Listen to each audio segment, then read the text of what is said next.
just a part of the game. Part of the game. It's just a part of the game. Part of the game. It's just a part of the game.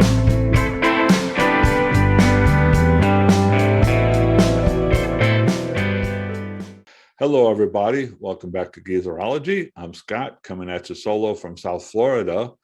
I'm here today to talk about the new album by the Dream Syndicate, which was released on June the 10th. The name of this album is Ultraviolet, Battle Hymns, and True Confessions. That's a mouthful, and it's the 8th studio album by the Dream Syndicate. And surprisingly, this is the 4th album that this band has released in the past 5 years. A quick history lesson here. The Dream Syndicate emerged out of Los Angeles with a remarkable album in 1982 titled The Days of Wine and Roses. Some of you may have heard about it. It's considered a landmark album in the indie rock, alternative rock genre that flowered in the 80s and 90s. But the Dream Syndicate could not follow up very well with that album. They just couldn't get any commercial traction. And they were only around for about 6 years. By 1988, they had broken up because they just couldn't make a living. So they all went their own separate ways. And they left a discography of 4 LPs. A couple of them are finally remembered today, and a couple of them were okay. I mean, they were there. They were considered influential records at the time, but they just couldn't match the impact that first album had, and they just couldn't get anything going. So they all went their separate ways. Steve Wynn spent 2 or 3 decades doing a solo career and putting together a couple of bands here and there that did fairly well for short periods of time, but he never stuck with anything for very long.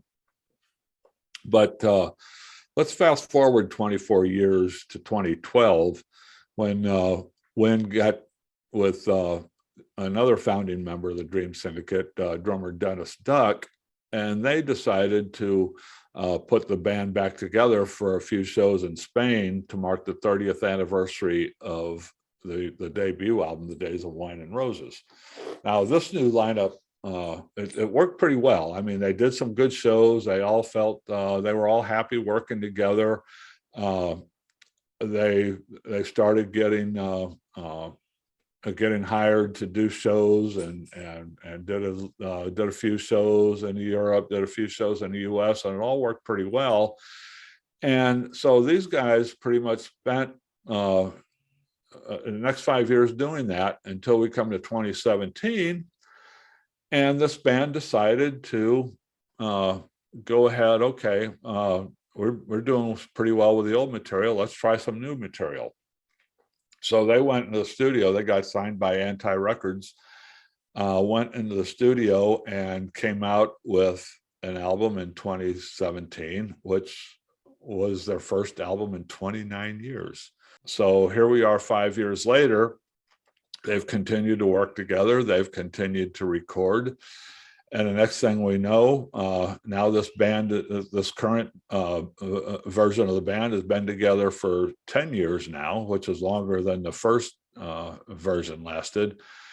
And now they've recorded 4 new studio albums in the last 5 years, which matches their album output from the 80s. So this is a band that has definitely gotten some new life. There's a real argument that can be made that the current version of this band may be the best version ever of the Dream Syndicate. Everybody involved in this band right now has been in the biz for a long, long time. And I promise you that right now, all of them are on top of their game. Now, Ultraviolet, Battle Hymns is an excellent Dream Syndicate album. It's not like anything the Dream Syndicate has ever done before, but that's something that can be said about every single one of the 8 Dream Syndicate albums. This band has never gone into a recording studio and done the same thing twice, beginning with the landmark debut back in 1982. Part of the problem with the band back in the 1980s is they built up a nice little core audience, but they really couldn't grow the audience very well because everyone kept waiting for them, for 6 years back in the 1980s to make another version of Days on Wine and Roses, but they never did. And then when folks got first wind of a comeback album in 2017, they were hoping that finally, 35 years later, we would get the Days of Wine and Roses Part 2. Nope, didn't happen. This new version of the Dream Syndicate, it's not a nostalgia act, at least not with its recorded output. I mean, they're doing a lot of shows and they're playing a lot of the material from their first 2 albums on their tours, but when they're going into the studio, they are doing new stuff. This is a band of, they're all like in their 60s now, early 60s, I guess, and these guys are still evolving and they're still trying new things, and they figured out a way for it to work for them. Ultraviolet Battle Hymns. There are elements of this record that will be instantly familiar to old fans of the Dream Syndicate. Steve Wynn still has that unmistakable Dylan-esque tone in his songwriting and in his vocal delivery. Wynn and Jason Victor still deliver that noisy, squealy Velvet Underground derivative twin guitar attack. Drummer Dennis Dutt, bass player Mark Walton, they're still a powerful rhythm section. Very good, very tight. But what's new here is the addition of keyboard player Chris Kakavas to the band's lineup. Now, Kakavas has contributed to every album by the Dream Syndicate, going back to their 4th one in 1988. But here on Ultraviolet Battle Hymns, he's no longer a sideman. He's now been made a permanent member of the band. Now they're now a 5-piece for the first time in their career. And there's a reason for it, because Kakavas is he's a key ingredient to the sound of this album. His keyboards are the foundation on which this densely layered production is built. Everything, the vocals, the guitar leads, the bass, the drum, everything, they are all centered on, they're just layered on top of this, on these keyboards that Kakavas throws out. I mean, they just float up and around and through these atmospheric keyboards that he's doing. And it's kind of startling at first. It's a sound you would never come to expect from the Dream Syndicate. But, we're all learning by now that we need to expect the unexpected from this band. Once you get your head around that, you're going to find a whole lot to love in this new album.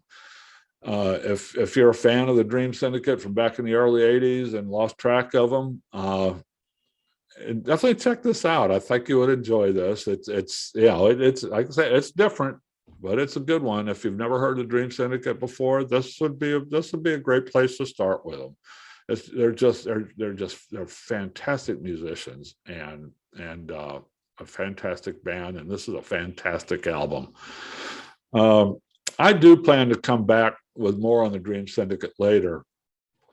Their debut, The Days of Wine and Roses, is one of my favorite records ever.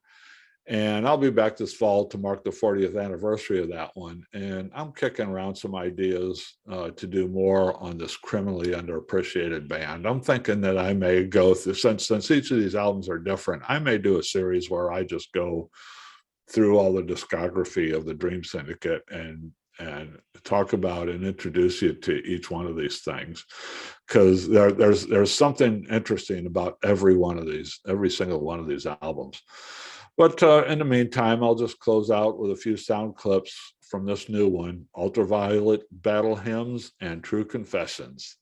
Again, the title of it. It took me a long time to remember that. So now that I remember that without having to look at it, I'm rather proud of myself. But here, enjoy these sound clips. So let some of this music speak for itself, and you can get an idea of whether this is something you might be interested or not. So thanks for listening, everybody. Hit the subscribe button to keep up with what we're doing here at Geezerology. My Missouri friends Bob and Dan will be back with us soon. And check us out at Geezerology.com, where we keep our blog. Thanks again.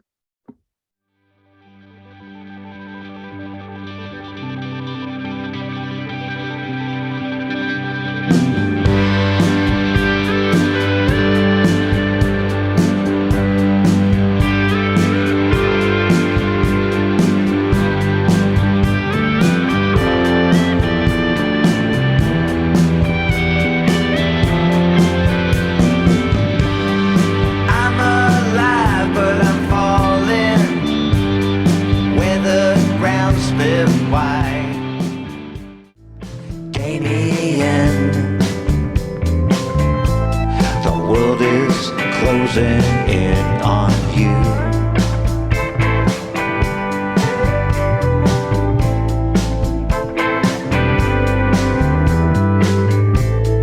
Damien, this time I can't tell you what you need to do.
This is what they tell you just before you become obsolete.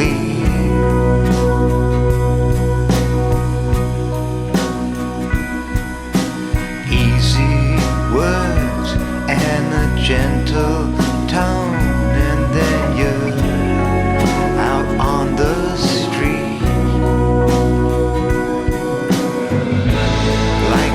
Floating in the sky makes it hard to say goodbye. Was it some kind of misconnection when you started talking about natural selection? Every time come around, every time you come around,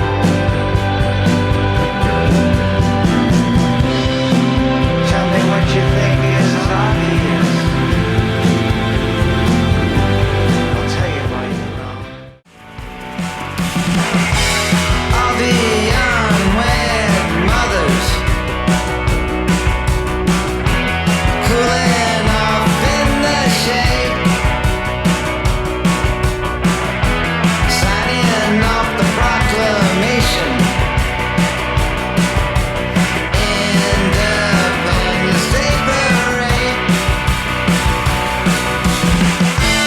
I'm not trying to get over, I'm not trying to understand. Well,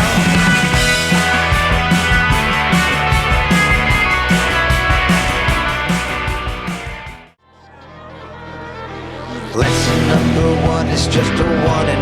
Before you run, you aren't expected to remember anything. Lesson number two is when you find out what to do and now you're really in the swing, but you aren't learning anything. Lesson number 3 is when the breeze begins to shift and the wind begins to lift and fight against the pace. Lesson number 4 is just lesson number 3, with an adjustment at the end where you try to save face. Lesson number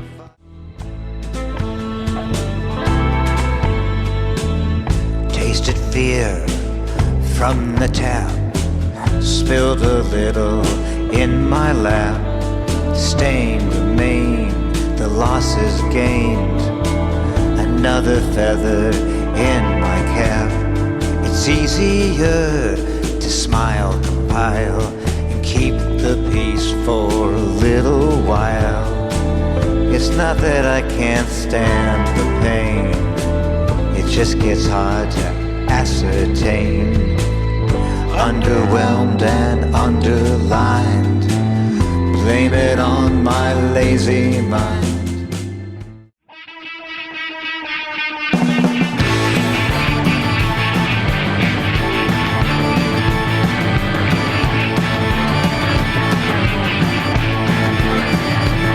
You gotta hang tight till the morning light. You gotta choose your shots or you might get caught. The way you push when you lose a fight, some animal thing that can't be taught. Keep moving,